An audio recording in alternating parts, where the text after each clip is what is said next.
Dinurog na naman po ng mga netizens itong si Mr. Bato de la Rosa.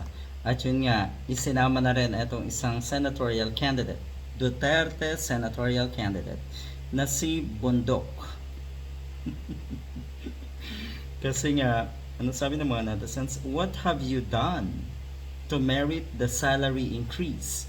Dapat nga daw sa inyo, i-terminate pa due to incompetence and for working against the interest of the people giving you salary.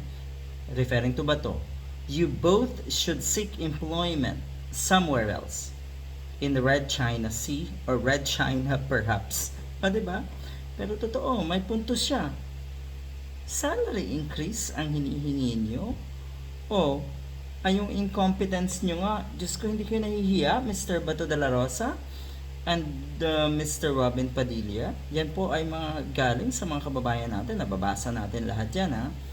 Ayos gusto nyo kayo ang mataas ang sahod, samantala ang mga manggagawa sa pribadong sektor halos hindi mataasan ang sahod. Kung may pagtaas ng sahod 25 to 50, yun lang talaga. Nagbabayad ng tax, pampasahod sa inyong mga kupal kayo. Sabi nung isa. Ayan.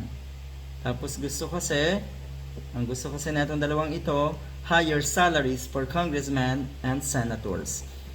Para hindi masyadong halata, idamay nga naman natin ang mga congressman. Pero ang gusto niyo mga yan, sila lang na mga senators.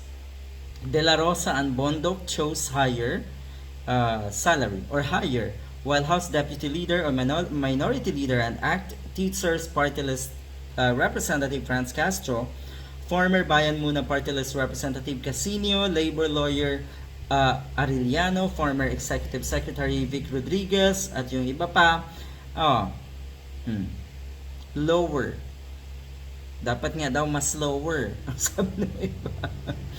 Dahil, ang totoo, nabasa rin natin ito, ang totoo niyan, sige nga, kung totoong wala kayong nakukulimbat sa mga budgetary allocations nyo, malabo yan. Dahil kung talagang hanggang salary lang kayo, sweldo lang talaga, ay baka yung isang pinakasikat na vlogger or mga sikat na vloggers ng ating bansa, talo pa kayo. Pero kung titignan kasi, mukhang mas mayayaman pa kayong mga senators, kayong mga congressman.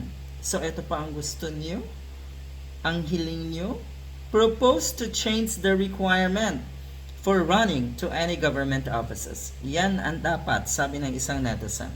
Kasi nga naman, yung sinasabing incompetence, yung sinasabing wala naman talagang nagagawa dyan sa Senado, ang mga kenkoy nating senators, yun yung dahilan ng mga netizens kaya ganito ang bulalas nila eh. Buti sana kung meron kayong ipinapakita, nagpapakita kayo or meron kayo talagang solidong nagagawa para sa welfare ng ating mga kababayan at ng ating bansa. Pero hindi eh. Pamumulitika ang pinagkakaabalahan nyo. Pagkalukluk pa lang, pagkakaabalahan na yung susunod na eleksyon. Ganun kalala.